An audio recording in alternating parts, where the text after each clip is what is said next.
Hello everyone, welcome back to my channel. तो एक और न्यू वीडियो में आप सभी लोगों का स्वागत करती हूँ। तो आज हम बिल्कुल सिंपल तरीके से सिंपल ब्लाउज की कटिंग करना सीखेंगे। तो इसमें मैंने फैब्रिक को डबल फोल्ड करके रखा है और उसकी जो टेढ़ा था एक साइड से कपड़ा उसको मैंने निकाल लिया है। और अब इसकी लेंथ रखूँगी मैं 14 इंच मेरे को तैयार रखनी है। तो मैंने 15 इंच लिया है, बैक पार्ट है ये। और चौड़ाई में लेना है हमें चेस्ट का 4th पार्ट करके उसमें 2 इंच ऐड करके लेना है। और इसके शोल्डर मैं रखूँगी 5.5 इंच। मेरे को बैक नेक बनाना है 9.5 इंच, उसके हिसाब से हम शोल्डर रखते हैं। और उसके नीचे भी हमें सामना देखने के लिए 5.5 इंच पे निशान लगाना है। और आर्म होल मैं इसका ले रही हूँ 6 इंच, क्योंकि ये 40 चेस्ट का ब्लाउज है। और इसके बीच का जो कर्व देना है वो 1.5 इंच पे मार्क किया है मैंने। अब ये आर्म होल लाइन का हमें हाफ कर लेना है। और यहाँ से अब फिटिंग का मार्क कर लेंगे। फिटिंग पे मैंने 10 इंच पे निशान लगाया है 2 इंच एक्स्ट्रा मार्जिन के लिए। और अब ये 3 फिटिंग लाइन से आधा इंची नीचे थोड़ा डाउन करना है। उससे क्या है कि आर्म होल में खिंचाव नहीं बनता है। तो अब हमें इन तीनों निशानों को मिला देना है आपस में। अगर आप हाथ से नहीं मिला सकते तो कर्व स्केल का भी यूज कर सकते हो। कमर ली है मैंने 8 इंच, क्योंकि इसका है 32, उसका 4th पार्ट करके। और 1 इंच टक्स के लिए और 2 इंच मार्जिन के लिए। और अब ये सीधी लाइन कर देंगे।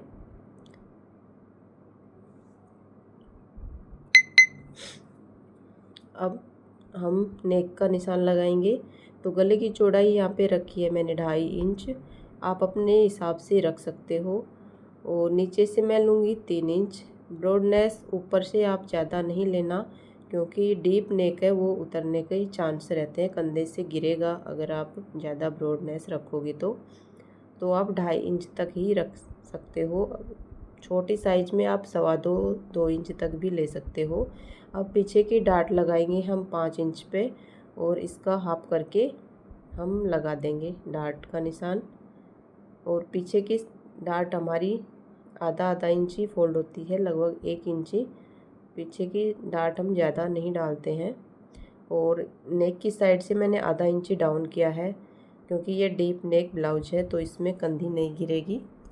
अब हम इसकी कटिंग कर लेते हैं। अब मैं फ्रंट पार्ट की कटिंग करूँगी। आप देख सकते हैं कि इस तरह से आप कटिंग करोगे तो आपका बिल्कुल भी फैब्रिक वेस्ट नहीं जाएगा। मैंने यहाँ पे देखो ये आर्म होल की साइड इसको सेट कर दिया है अच्छे से। आधा इंच का मार्जिन हमें हुकाई की पट्टी के लिए रखना है। और लेंथ में 2 इंच और बढ़ा के लेना है। 1 इंच हमारा बेल्ट में जाएगा, 1 इंच हमारा जो साइड टक्स फोल्ड होती है उसमें जाएगा। तो मैंने बैक पार्ट से 2 इंच बढ़ा के रखा है इसको। तो आप इसी तरह से किसी भी माप का ब्लाउज बना सकते हैं। ये बहुत ही इजी तरीका है। मैं इसी माप से बनाती हूँ और फिटिंग इतनी अच्छी आती है, कस्टमर बहुत खुश हो जाते हैं। तो इस तरह से आप ब्लाउज बनाएंगे तो आपकी भी ऐसे ही फिनिशिंग और फिटिंग आएगी। एक बार ट्राई ज़रूर करना। तो इस तरह से हम मार्क करके अब इसकी कटिंग कर लेंगे। बाकी काम अब हम फ्रंट पार्ट पे करेंगे। बैक पार्ट हमारा कट चुका है। अब ये साइड में किनारी थी तो इससे खिंचाव बनता है, तो मैंने इसको कट कर दिया है। अब आगे का आर्म होल के लिए हमें ऐसे के ऐसे एक चौकोर बॉक्स बना लेना है, जो 6 इंच पे हमने पहले बनाया था। और आगे की आर्म होल की मार्किंग मैं 1 इंच पे करूँगी, पीछे की 1.5 इंच पे करी थी। तो इस तरह से आप आर्म होल की कटिंग करते हो तो आर्म होल में बिल्कुल खिंचाव या झोल बिल्कुल भी नहीं आता है। और इसकी नेक लेंथ मैं रखूँगी 6 इंच और नीचे से 2.5 इंच और ऊपर से भी 2.5 इंच रखेंगे। अब इसको चौकोर बॉक्स बना के मैं राउंड नेक ही बनाऊँगी। और इसका तीरे का निशान 13.5 इंच पे रखेंगे और आगे से 1 इंच उठाव देंगे वो कर्व के लिए।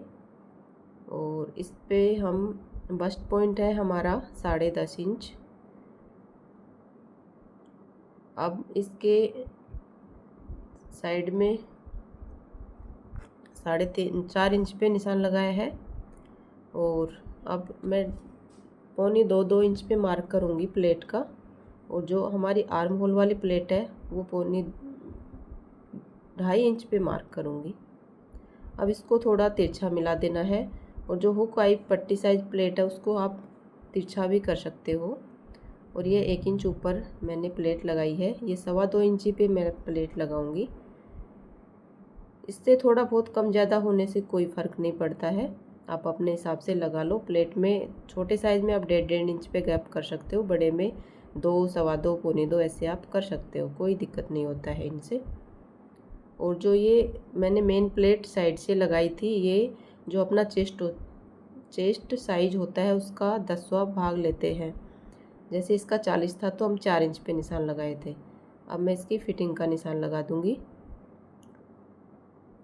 और इसके आर्म होल आप माप सकते हो। ज़्यादातर हमारी जो चेस्ट होती है उतना ही आर्म होल आना चाहिए, चेस्ट का 4th पार्ट। अब मैं मार्क को दूसरी साइड में भी लगा लूँगी। तो हमारा फ्रंट पार्ट भी कट चुका है। अब हम बाजू की कटिंग करेंगे। तो बाजू की चौड़ाई हम रखेंगे, हमारा जो बस्ट का चौथा हिस्सा 10 आया था उससे आधा इंच कम रखेंगे, और उसमें 1.5 इंच मार्जिन ऐड करेंगे। तो यहाँ पे कपड़ा कम था, तो स्लीव की लेंथ मैंने 6 इंच रखी है, उसमें 1 इंच ऐड करेंगे, आधा इंच नीचे और आधा इंच ऊपर के लिए। अब इसको हम सीधा निशान करके कट कर लेंगे। अब जो पार्ट कम था उसको मैंने साइड कर लिया है कि एक साइड ही हमारा जॉइंट आ जाएगा, नहीं तो दोनों साइड जॉइंट आता, तो मैंने खिसका के वो साइड कर लिया था। 3.5 इंच पे हम निशान लगाएंगे नीचे।